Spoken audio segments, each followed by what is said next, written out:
કચ્છ સહિત સમગ્ર ગુજરાત તથા દેશભરમાં અંગદાન જાગૃતિ અને અંગ પ્રત્યારોપણના અનેક પ્રેરણારૂપ કિસ્સાઓ વચ્ચે કચ્છમાં વધુ એક સફળ પ્રત્યારોપણ કિસ્સો નોંધાયો છે।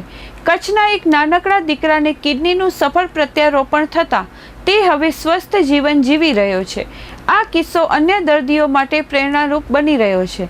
અંગદાન અંગે વધુ જાગૃતિ ફેલાવવા માટે તથા પ્રત્યારોપિત દીકરાની સફળ સારવારની વિગતો જનતા સુધી પહોંચાડવા માટે તારીખ 13/9/2025ના રોજ ભુજમાં પત્રકાર પરિષદનું આયોજન કરવામાં આવ્યું।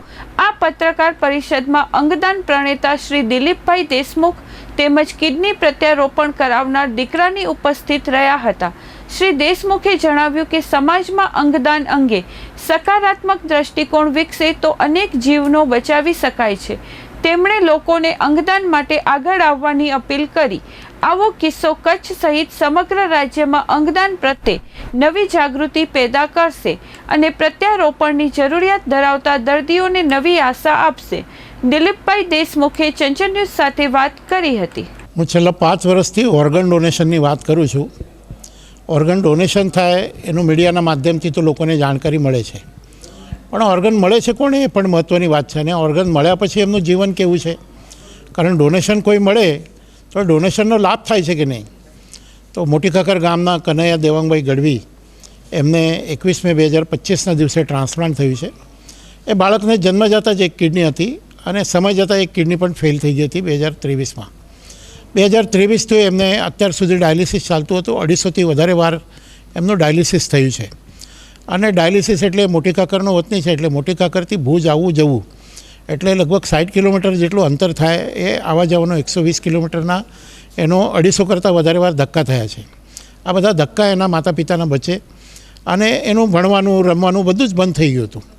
પણ આ કેડેવર ડોનેશનમાં એમણે રજિસ્ટ્રેશન કર્યું હતું અને 21 મે 2025ના દિવસે એની કિડની મળી અને આજે એકદમ એમનું જીવન સામાન્ય બની ગયું છે। એ બાળક હસતો રમતો થયો છે, શાળાએ જતો થયો છે। તો એનું એક સામાન્ય જીવન આ કિડની ડોનેશન થકી પ્રારંભ થઈ ચૂક્યું છે। એટલે એ વાત મહત્ત્વની છે। અને આ સંપૂર્ણ એમનું જે કામ છે ટ્રાન્સપ્લાન્ટનું એ શાળા આરોગ્ય ચકાસણી કાર્યક્રમ અંતર્ગત એટલે કે સંપૂર્ણ મફત ટ્રાન્સપ્લાન્ટ થયું છે।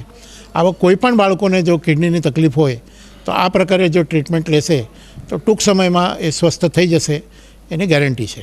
અંગદાન માટે તો જાગૃતિ હું કરી રહ્યો છું, પણ આવા અંગોની જેમને પ્રતીક્ષા છે એવા લોકો જો સમય પર રજીસ્ટર કરે તો સંભવ છે કે આ ડોનેશન થકી એમને સમય પર રજિસ્ટ્રેશન થકી એમને અંગો મળી શકે અને એમનો પરિવાર અને પોતે સામાન્ય જીવન જીવી શકે। મારું નામ ગઢવી કનૈયા દેવાંગભાઈ છે। મને સારું લાગી રહ્યું છે અને મને એક જ કિડની હતી ને એમાંય પાછી તકલીફ હતી ને હવે મને 2025માં 21 મેના ટ્રાન્સપ્લાન્ટ થઈ ગયું છે। હવે મારી તબિયત સારી છે। પહેલાં પેશાબે ઓછો આવતો અને તકલીફ થતી ને પછી ડાયાલિસિસ 3 વાર કરાવવી પડતી। એને હું એમ જ કહેવા માંગીશ કે તમે હોસ્પિટલમાં જાઓ અને નામ નોંધાવો અથવા તમારા કોઈ સગા હોય એમના પાસેથી તમે કિડની ટ્રાન્સપ્લાન્ટ કરાવો અને ડાયાલિસિસથી બચો।